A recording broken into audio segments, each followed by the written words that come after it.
semua, yang terhormat para dewan juri, yang saya hormati Bapak Ibu guru yang beri kesempatan hadir pada saat ini, dan yang saya kasih adik-adik, terkhususnya adik Archanela Ewi.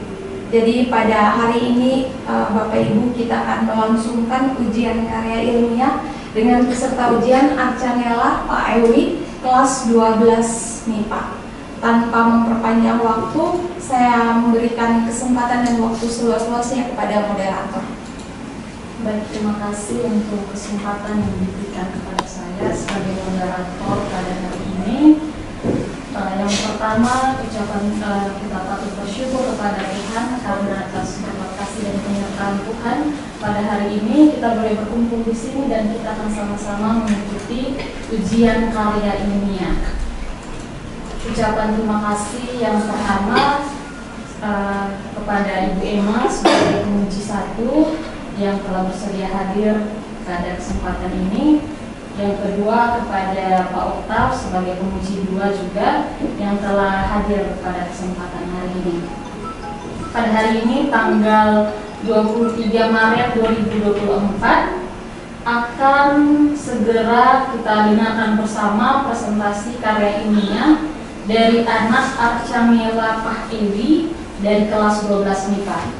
Jadi pada kesempatan yang pertama nanti saya akan memberikan kesempatan kepada Ewi untuk mempresentasikan karya ilmiahnya.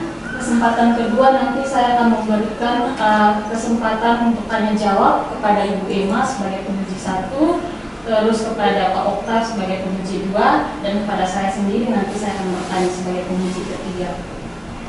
Untuk mempersingkat waktu, selanjutnya saya akan memberikan kesempatan seluas-luasnya kepada Ewi untuk mempresentasikan karya ilmiah yang berjudul Penanganan Mandiri oleh Pasien yang Mengidap Penyakit Tuberkulosis Paru atau TBC. Untuk itu kepada Ewi saya persilakan.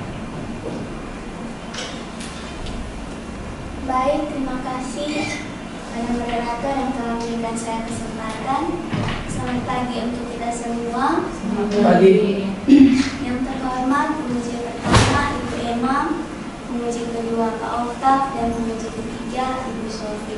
Pada kesempatan kali ini saya akan mempresentasikan karya tulis ilmiah saya yang berjudul Penanganan Mandiri oleh Pasien yang Mengidap Penyakit Tuberkulosis Paru atau TBC di wilayah kerja Puskesmas Oebobo, Kota Kupang.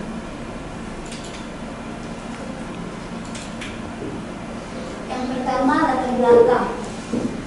Penyakit menular adalah penyakit yang disebarkan melalui berbagai media. Penyakit menular ini umumnya bersifat akut atau mendadak. Salah satu penyakit menular yang ingin saya teliti di sini yaitu penyakit TBC. Penyakit TBC adalah penyakit yang sangat cepat ditularkan. Penyakit TBC ini disebarkan melalui bakteri yang namanya Mycobacterium tuberculosis. Nah, meningkatnya penyakit TBC di Indonesia ini dikarenakan karena kehidupan atau pola hidup yang tidak sehat. Di NTT sendiri, KBRN Kupang, Dinas Kesehatan dan Dukcapil NTT mencatat bahwa Indonesia menduduki tempat kedua setelah India dengan jumlah kasus sebanyak 969.000 kasus dan jumlah kematian sebanyak 144.000 per tahun.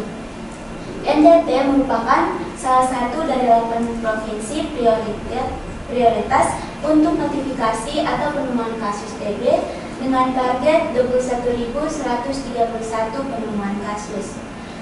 Selain itu, di Puskesmas Oebobo tersendiri, Kepala Puskesmas Dr. Maria Kurniawati mengatakan bahwa pada Agustus 2023, kasus aktif TBC di Puskesmas Oebobo mencapai 65 kasus dan diketahui bahwa ada 32 orang yang sembuh. Nah, atas latar belakang yang saya tampilkan ini, di mana di Puskesmas Oebobo itu sudah ada yang sembuh, yaitu 32 orang, maka di sini saya tertarik untuk meneliti bagaimana penanganan mandiri yang dilakukan oleh pasien untuk mengatasi penyakit tuberkulosis ini.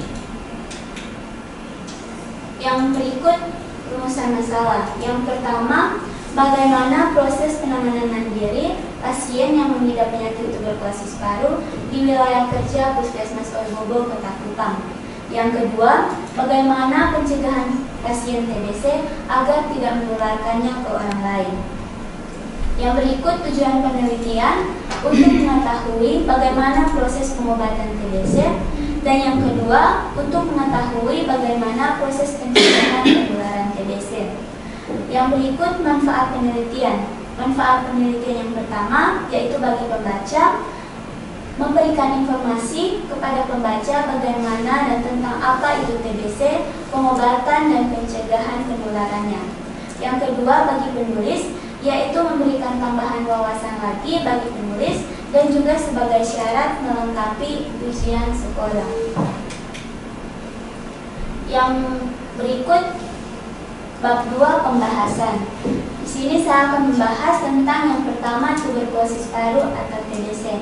Seperti yang saya sudah jelaskan pada latar belakang, tuberkulosis paru merupakan salah satu penyakit menular yang disebabkan oleh bakteri yang namanya Mycobacterium tuberculosis. Nah, tuberkulosis ini biasanya seseorang yang biasa terinfeksi oleh penyakit ini disebabkan oleh penularan dari pasien positif seperti dahak yang dikeluarkan oleh pasien dan juga melalui udara. Gejala dari tuberkulosis paru ini yang pertama adalah demam yang tidak kunjung sembuh. Jadi demam ini merupakan salah satu gejala dari tuberkulosis paru.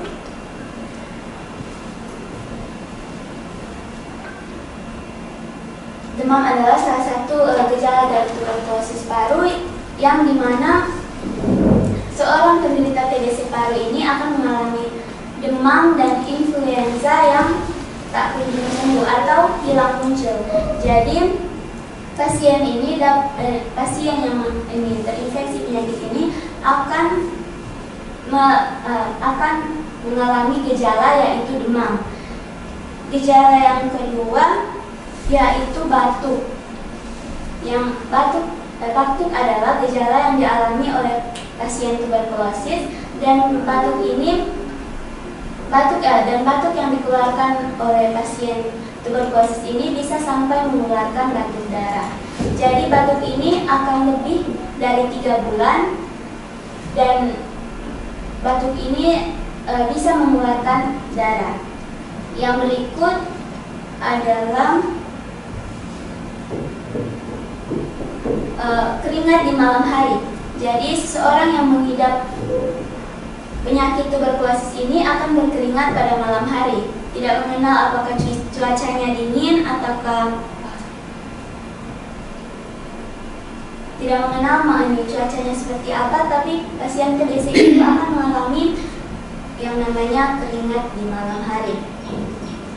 Yang berikut saya akan menjelaskan tentang apa itu pasien. Pasien adalah setiap orang yang masalah kesehatannya itu perlu memperoleh pelayanan dari dokter secara tidak langsung maupun langsung. Hak-hak pasien yang pertama adalah mendapatkan pelayanan dari dokter. Yang kedua, menolak tindakan medis. Yang ketiga adalah meminta pendapat dari dokter. Kewajiban pasien sendiri adalah memberi informasi dengan jujur tentang penyakit yang dialaminya. Yang kedua, memenuhi hal-hal yang disepakati atau perjanjian yang telah dibuat oleh rumah sakit. Yang ketiga yaitu kemandirian. Kemandirian di sini adalah berasal dari kata autonomi, yaitu sebagai suatu yang mandiri atau kesanggupan untuk berdiri sendiri. Jadi kemandirian yang saya ingin teliti di sini adalah bagaimana pasien tuberkulosis mencegah penyakitnya secara mandiri. Yang berikut adalah kerangka konsep. Kerangka konsep di sini adalah penanganan mandiri yang dilakukan oleh pasien TBC. Yang pertama ada baik, cukup, dan kurang. Yang dimaksud dengan kerangka konsep di atas adalah bagaimana pengetahuan pasien mengenai penanganan mandiri yang digunakan untuk mengobati penyakit ini. Berdasarkan hasil penelitian yang dilakukan, peneliti melakukan wawancara secara langsung. Terdapat satu responden yang memiliki pengetahuan kurang dan satu responden lagi memiliki pengetahuan cukup, dan ada 3 responden yang memiliki pengetahuan baik tentang penanganan penyakit tuberkulosis ini.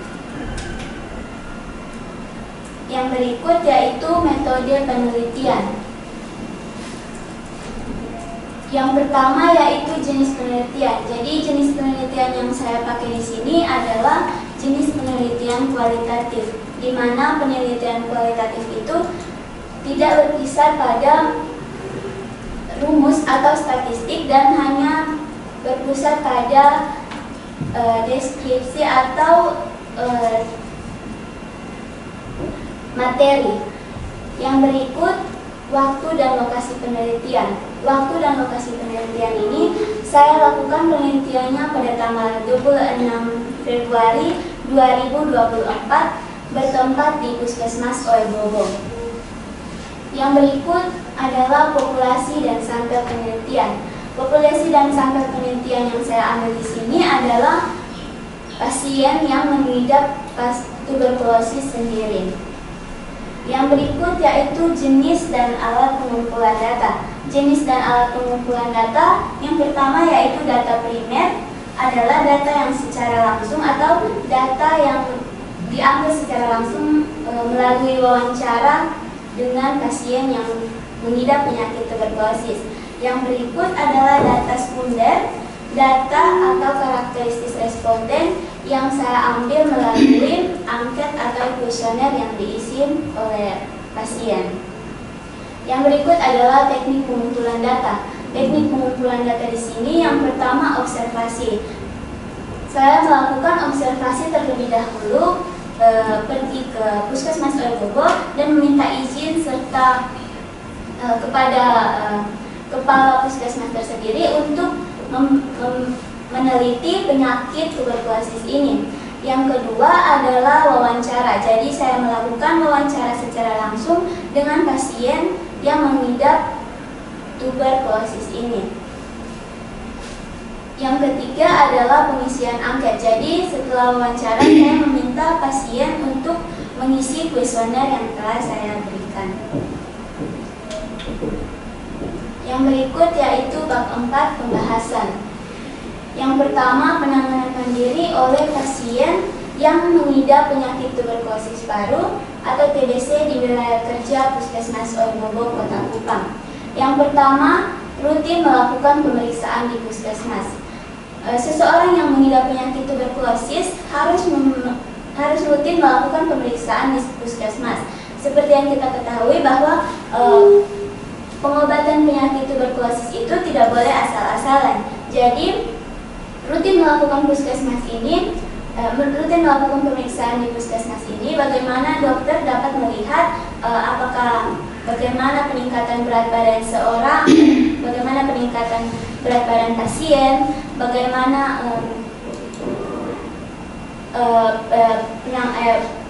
reaksi dari obat yang pasien minum. Dan yang berikut adalah rutin menelan obat anti tuberkulosis. Jadi obat yang diberikan dokter ini ada 2 jenis obat. Obat yang pertama yang diberikan dokter hanya berkisar 2 bulan, dan obat yang pertama ini berfungsi untuk mematikan tuberkulosis. Jadi pasien yang mengidap penyakit tuberkulosis ini diperkenankan untuk meminum obat pertama ini setiap hari pada jam 8 malam dengan rutin dan tidak boleh ada celah. Yang obat kedua adalah obat untuk menyembuhkan pasien, dan kurun waktunya itu 4 bulan. Jadi obat kedua ini tidak diminum setiap hari lagi, melainkan 3 hari seminggu. Dan menelan obat ini butuh yang namanya PMO, yaitu pengawas meminum obat. Jadi seperti yang saya sudah jelaskan bahwa penyakit TBC ini pengobatannya tidak boleh asal-asalan. Bila seseorang yang mengidap penyakit TBC ini melakukan pengobatan yang asal-asalan, maka pengobatannya akan diulangi pada bulan yang pertama. Dan saya lupa menjelaskan bahwa obat yang diberikan kepada dokter ini, obat paketnya diberikan selama 6 bulan tanpa ada celah. Yang berikut adalah berjemur di pagi hari. Seorang yang mengidap penyakit TBC harus berjemur pagi hari pada sekitar jam 8 atau 9 setiap 15 menit atau 20 menit. Karena diketahui bahwa cahaya matahari pagi pada jam 8 dan 9 itu dapat membunuh bakteri Mycobacterium tuberculosis.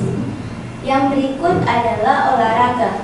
Olahraga di sini yang disarankan dokter yaitu olahraga ringan saja seperti yoga dan berjalan kaki. Karena yoga dan berjalan kaki itu dapat meningkatkan bagaimana pernafasan seorang yang mengalami TBC paru itu menjadi lebih baik.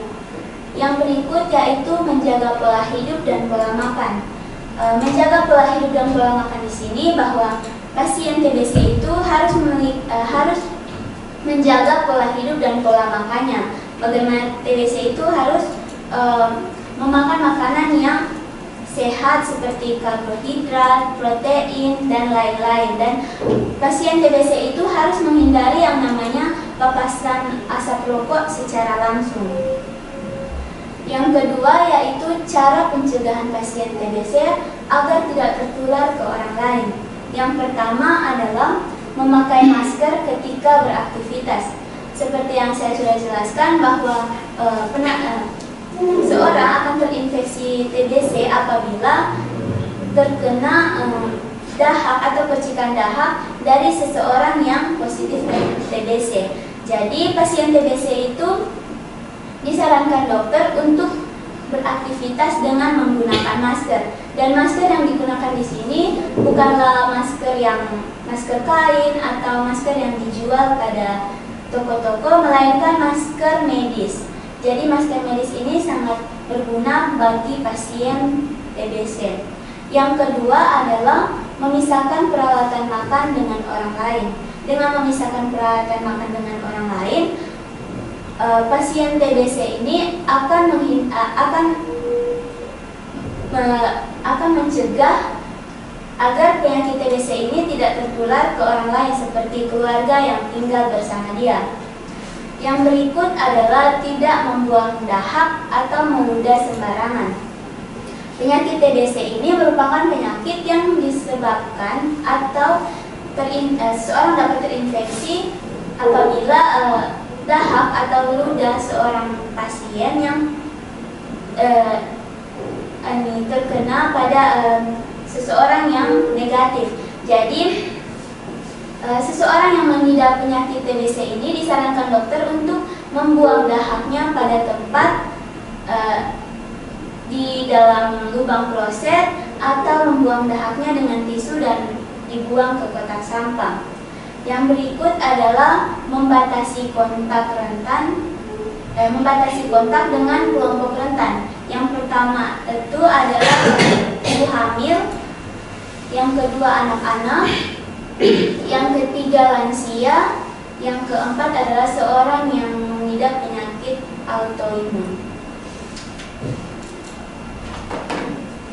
Yang kelima adalah kesimpulan. Kesimpulan yang setelah melakukan penelitian mengenai penanganan mandiri pasien yang mengidap tuberkulosis di daerah kerja Oebobo, Kota Kupang, ternyata penanganan mandiri itu sangat diperlukan dan berguna bagi kelancaran pengobatan penyakit TBC. Yang berikut adalah hasil dokumentasi. Ini ada foto di mana saya mewawancarai pasien-pasien yang mengidap penyakit tuberkulosis. Sekian dan terima kasih. Saya akan memberikan kesempatan kepada penguji satu, yaitu Ibu Emma. Kepada Ibu Emma saya persilakan. Baik, terima kasih Bu Sufi. Selamat pagi Ewi. Bagaimana Ibu punya perasaan pagi ini? Baik, Ibu. Baik, oke. Baik, sebelum Ibu memberikan pertanyaan, Ibu akan memberikan beberapa masukan ya. Yang pertama, dalam penulisan itu Ibu harapkan Ewi lebih konsisten terhadap penulisan. Yang pertama itu TBC. Kalau memang dari awalnya ditulis TBC, ya di TBC semua, jangan nanti di tengah-tengah ada yang tulisannya itu TB. Kemudian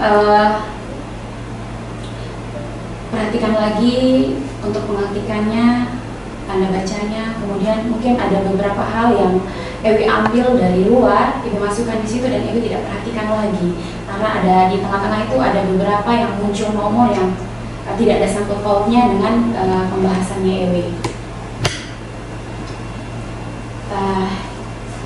Yang berikut Ibu mau bertanya, kenapa Ewi memilih judul ini? Baik, saya akan menjawab pertanyaan dari Ibu Emma. Kenapa saya memilih judul ini? Karena saya sendiri pernah terinfeksi penyakit TBC dan sudah mengalami pengobatan selama 6 bulan. Dan saya mengalami pengobatan ini di Puskesmas OI Bogor sendiri. Jadi alasan saya memilih penyakit ini, alasan saya memilih penelitian ini adalah saya ingin meneliti dan memberikan informasi kepada para pembaca lebih lagi mengenai tuberkulosis atau penyakit TBC. Oke, baik. Jadi itu alasan Ewi kenapa memilih judul ini ya. Kemudian Ewi tahu tidak ada berapa jenis TBC? Ada banyak, tapi saya lebih memusatkannya ke TB paru. Ada TB kulit, ada TBC otak, dan juga TBC yang ada pada ginjal. Jadi saya lebih memusatkannya pada TB paru karena kebanyakan orang itu lebih banyak terinfeksi pada paru. Oke, baik. Jadi TB itu sebenarnya memang untuk penyebarannya itu ada beberapa macam yang sudah seperti disebutkan tadi. Tapi untuk jenisnya itu sebenarnya ada dua. Yaitu yang pertama ada namanya TB laten dan juga ada TB aktif. Nah, TB laten itu terjadi, itu ada bakterinya di dalam tapi dia tidak aktif atau disebut dengan reaktif. Jadi dia tidak menimbulkan gejala dan dia tidak bisa menular. Kemudian yang kedua adalah TB aktif, yaitu TB yang aktif, dia bisa menular seperti tadi yang Ewi sebutkan itu, dia bisa menyerang kulit, paru-paru dan juga ginjal. Oke, baik. Yang berikut di metode penelitian di sini Ewi melaksanakan penelitiannya itu pada tanggal 26 Februari 2024 di Puskesmas OI Bogor. Yang mau Ibu tanyakan, apakah waktu dalam sehari itu pas untuk melakukan penelitian ini? Dan di situ Ewi mengambil berapa sampel? Waktu yang saya lakukan itu pas karena saya hanya mengambil 5 responden dalam penelitian saya. Jadi saya meneliti pasien tuberkulosis itu sebanyak 5 responden saja. Jadi mereka hanya diberikan pertanyaan yang sudah tertera dalam kuesioner yang saya buat. Jadi 5 orang itu datang bersamaan ya?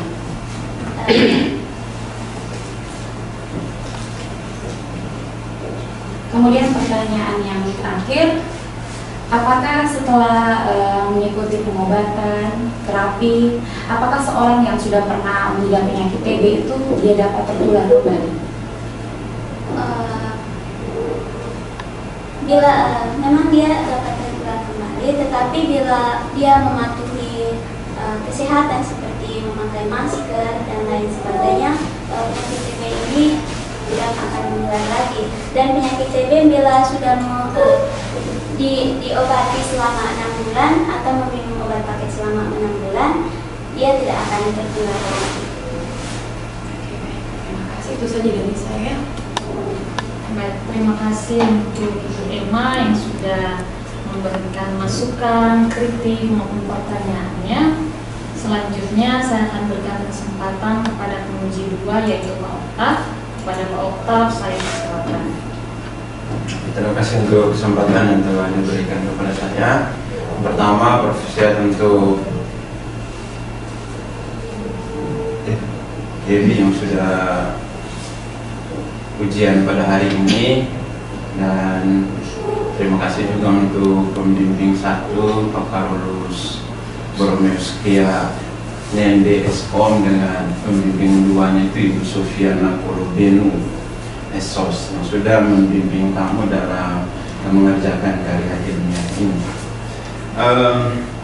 Yang pertama dari saya, ada beberapa hal tadi yang saya ketik di sini terkait dengan karya ilmiah yang kamu buat ini. Yang pertama mungkin dari yang disampaikan oleh penulis tadi Ibu Emma berkaitan dengan penulisan.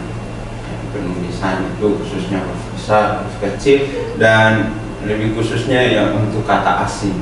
Kata asing itu kalau misalnya dalam karya ilmiah itu yang saya tahu itu ditulis dalam huruf miring, garis miring. Mungkin itu diperhatikan. Terus yang berikutnya kita masuk kepada karya ilmiahnya ini. Yang pertama di bab 1 tadi,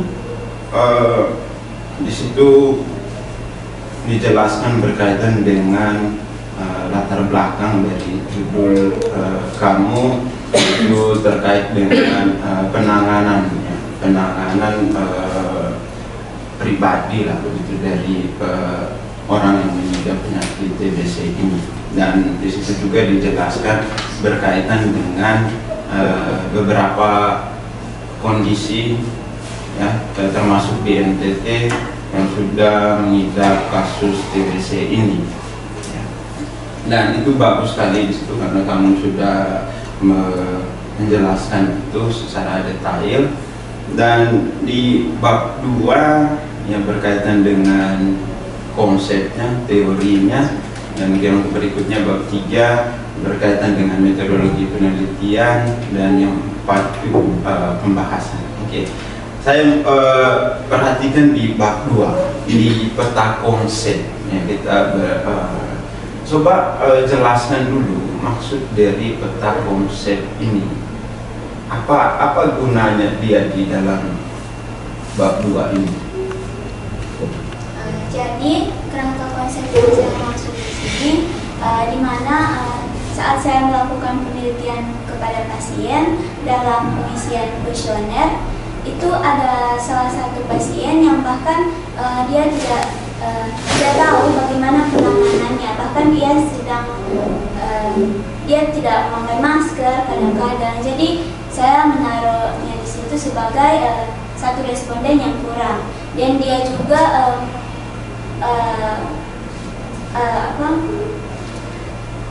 bagaimana cara penanganannya itu ia kurang mengerti, Pak. Jadi saya menaruh penanganan mandiri yang dilakukan itu ada salah satu responden yang memiliki pengetahuan kurang. Ada satu responden juga yang saya teliti dan saya wawancarai yang memiliki pengetahuan yang cukup. Jadi ia memiliki pengetahuan akan penanganan mandiri yang ia lakukan untuk mengatasi penyakit ini, seperti ia menggunakan masker, tapi ia kadang-kadang lalai dan membuka maskernya. Yang berikut adalah 3 responden yang saya teliti memiliki pengetahuan baik. Seperti saya mewawancarai mereka itu melakukan apa yang disarankan dokter dengan tepat, yaitu memakai masker, membuang dahak tidak sembarangan, dan juga rajin pergi periksa di puskesmas. Jadi saya menaruhnya di kerangka konsep. Oke, berarti tentang konsep ini nanti itu sebagai kerangka kamu. Nanti kamu akan mencari responden itu ada satu yang baik, satunya kurang baik, satunya cukup baik, dan 3-nya itu yang tidak yang kurang sekali, gitu. Itu maksudnya. Berarti kamu sudah buat konsep begitu. Oke, berlanjut dulu dari sini. Apakah kamu tahu nanti misalnya di pada saat kamu pergi ke Bobo itu kamu sudah tahu bahwa ini, langsung tahu misalnya, oh responden ini baik, responden ini cukup, 3 responden ini kurang cukup? Ya Pak, karena salah satu responden yang saya lihat kurang itu, pertama ia datang tidak menggunakan masker, jadi dia ditegur oleh perawat di sekitar situ, lalu ia langsung menggunakan masker. Jadi bisa dilihat bahwa ia itu memiliki pengetahuan yang kurang baik mengenai penanganan mandiri yang dilakukan oleh dia sendiri. Yang pasien yang berikut adalah yang cukup itu dia pergi ke puskesmas langgar waktu. Jadi ini dokter mengasih waktu berkunjung tanggal ini, tetapi ia melanggarnya. Ia datang ke tanggal hari lain seperti itu untuk mengambil obat. Oke, itu mungkin masuk di penelitian. Maksud saya kalau misalnya di peta konsep ini di bab 2 yang ada dalam pikiran saya tadi itu, kamu membuat pengertian baik itu dalam penanganan TBC atau TB itu tadi itu seperti ini, yang cukup itu seperti ini, yang kurang itu seperti ini. Kita belum tentukan respondennya. Saya pikir begitu untuk di bab 2-nya ini. Hanya sebatas jelaskan saja. Penanganan mandiri yang dilakukan oleh pasien itu TBC itu dikategorikan, ada yang baik, ada yang cukup, ada yang kurang. Kamu jelaskan teorinya, konsepnya yang baik itu seperti apa, konsep yang cukup itu seperti apa, konsep yang kurang itu seperti apa, teorinya seperti apa, ciri-ciri yang baik itu seperti apa. Mungkin itu maksud saya. Kalau misalnya begini, mungkin ini bisa diperbaiki kalau menurut saya. Atas pertimbangan itu, karena ini masih di bab 2, kita belum bisa tentukan nanti ini sudah masuk di responden 1, bahkan kita sudah bisa tentukan oh ini yang baik, ini yang tidak baik, kan kita belum lakukan penelitian, ya kan? Terus yang berikutnya di jenis penelitian ini di bab 3, sekarang kita ke bab 3. Saya pikir bab 2-nya nanti bisa diperbaiki bersama peneliti. Di bab 3 jenis penelitiannya kualitatif. Ini ada hubungan ya dengan bab 4 karena kita sudah membahas hasil penelitian kualitatif. Kamu bilang tadi bahwa teknik pengumpulan datanya itu menggunakan angket dan wawancara. Angket seperti apa yang dibuat? Angket yang saya buat berupa pertanyaan bagaimana pasien itu melakukan penanganan mandiri, dan wawancaranya juga saya mewawancarai bagaimana pasien itu meminum obat dan bagaimana keseharian pasien di rumah, bagaimana ia melakukan penanganan secara mandiri dengan penyakit tuberkulosis yang ia idap. Dalam menyusun angket ada beberapa pertanyaan. Berkisar 26 pertanyaan yang saya dapat. Kalau dari 26 itu, apakah mereka jelaskan atau jawab iya dan tidak? Dia jawabnya hanya iya dan tidak. Oke, dalam penelitian kualitatif untuk jawab iya dan tidak itu kekuatan datanya saya pikir itu terlalu tidak terlalu akurat begitu. Karena kita pada saat kualitatif kita mendeskripsikan ya, kalau kualitatif itu hasil dari angketnya itu berupa pernyataan tertulis. Jadi jelaskan ini. Jadi kalau wawancaranya itu kita tulis dia punya hasil wawancara, dan di bab 4 tadi saya belum temukan hasil pembahasannya itu, hasil pembahasan terkait dengan responden 1 misalnya. Responden 1 dia jawabnya begini, kan kita deskripsikan berdasarkan apa yang kita dapat dari angket dan sekaligus wawancara. Nah, bisa saja di bab 4 ini ya, di bab 4 itu adalah masuk ke dalam bab 2. Kalau misalnya apakah di bab 2 di kajian teori, misalnya begini, cara untuk mengatasi yang dilakukan oleh orang yang mengidap TB itu dilakukan secara mandiri. Yang pertama, secara teorinya itu rutin melakukan pemeriksaan di puskesmas. Oke, yang kedua, rutin menelan obat anti TBC. Yang ketiga, ya berjemur di pagi hari. Itu kan konsepnya. Nah, yang saya mau di bab 4 ini kamu harus buat yang namanya pendeskripsian berdasarkan hasil pengumpulan datanya kan melalui teknik wawancara dengan angket. Tapi angketnya kalau ya dan tidak gitu ya pasti terakhir ujung-ujungnya itu dipresentasikan saja. Ya, berapa orang yang jawab ya, berapa orang yang jawab tidak. Kalau angket yang tertulis itu berarti kita bisa deskripsikan, kita bisa ambil, oh dia pernyataannya begini, dia punya jawaban begini, ya, selaras tidak dengan wawancara. Tapi itu tidak ada di bab 4. Ya. Saya pikir ini perlu diperhatikan nanti dengan pembimbingnya untuk perbaiki hal yang ini. Agar kamu nanti tidak salah kaprah berkaitan dengan bagaimana kita mendeskripsikan sesuatu di bab 4. Itu ya, itu yang berikutnya. Ada ketik juga di sini tadi itu. Saya ingin tanya, atau kamu ada pertanggungjawaban kenapa kamu begitu di bab 4? Bab 4 kenapa saya hanya memiliki konsep seperti ini karena saya mengangkat dari semua responden, jadi dari apa yang hasil yang saya ambil tidak berkisar pada satu-satu responden, tapi saya langsung mengangkat pada 5 responden tersebut dan mengkajikannya dalam teori.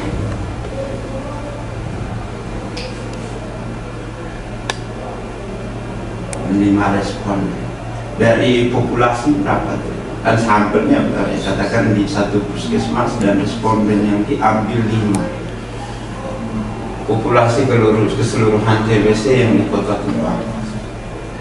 Yang pertama 65, yang sudah sembuh 32, dan pada saat tanggal 26 Februari 2024 yang datang di situ hanya 5 orang yang diberikan waktu ke dokter itu, atau pada saat ingin mengambil obat pada hari itu hanya berkisar 5 orang, jadi saya meneliti 5 orang saja.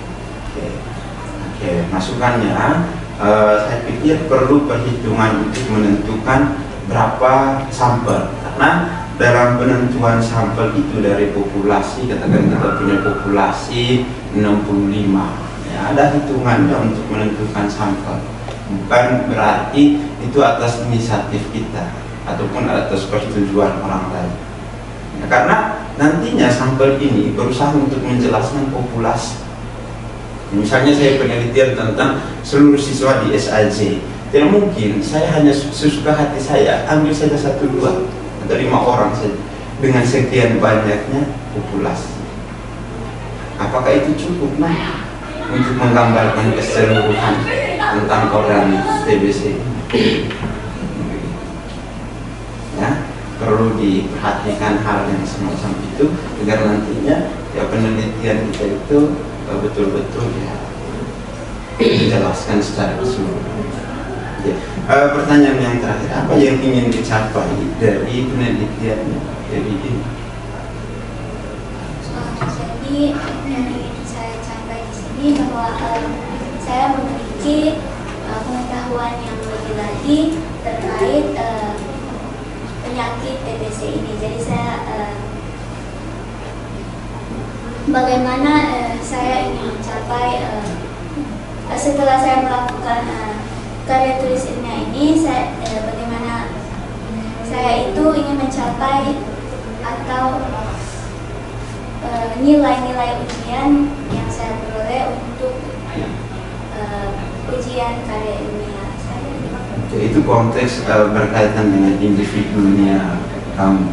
Yang ingin saya tanya dari judul penelitian ini, kamu kan ada latar belakang TPI mau begini-begini. Nah, yang hendak dicapai dari judul ini dari penelitian ini, selain dari tujuan pribadi ini.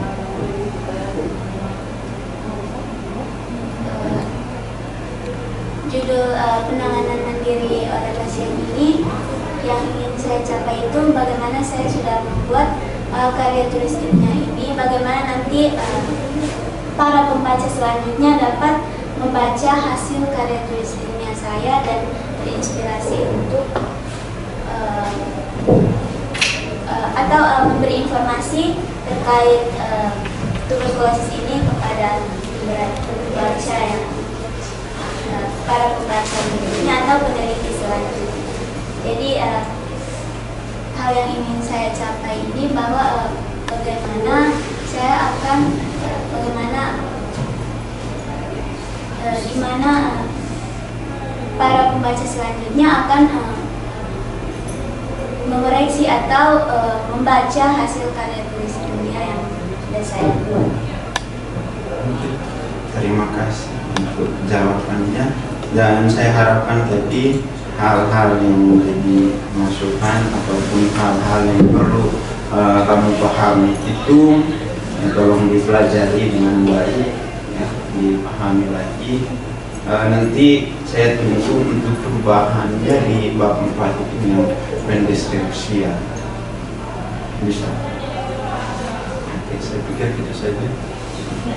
Terima kasih kepada Pak Oktap yang sudah memberikan ide, saran maupun pertanyaan-pertanyaan, dan nanti Ewi mungkin bisa memperbaiki, mencatat ya, Ibu ada catat di sini, Ibu sebagai pembimbing nanti bisa kita perbaiki bersama. Terus yang berikut dari Ibu sendiri, Ibu profesiat untuk Ewi sudah menyusun karya ilmiah ini dengan karya ilmiah sederhana ini menurut Ibu dengan baik, sudah menyusun secara baik. Terus antusias Ewi untuk terus ketemu dengan Ibu untuk bimbingan, Ibu rasa itu satu poin positif karena Ewi begitu bersemangat untuk melakukan bimbingan terus menerus. Terus yang berikut ini satu hal yang Ibu suka dari Ewi adalah Ewi mengangkat judul ini karena Ewi merasa bahwa saya mengidap penyakit TBC dan saya sudah sembuh. Jadi karena pada kesempatan ini di sekolah kita ada yang namanya penulisan karya ilmiah, Ewi mau membagikan apa yang Ewi sudah alami dan rasakan kepada semua orang. Jadi semua orang di sini adalah kita di tempat ini. Jadi siapa saja yang membaca tulisan Ewi, dia bisa tahu bahwa dengan cara-cara ini tuberkulosis ini seperti ini. Terus dengan cara-cara ini ternyata pasien tuberkulosis itu bisa menangani penyakit ini secara mandiri di rumah. Oke, terima kasih untuk Ewi. Untuk Ibu ada beberapa pertanyaan untuk Ewi. Pertanyaan ini untuk sebagai penguatan konsep saja. Yang pertama, Ewi bisa jelaskan kepada kita semua mengapa Ewi meneliti di lokasi tersebut, yaitu di Webobo. Apa? Ya, silakan. Kenapa saya meneliti di wilayah kerja Puskesmas Kota Kupang? Karena waktu saya mengidap penyakit TBC tersebut, saya mengalami pengobatannya juga di Puskesmas Kota Kupang dan sembuh.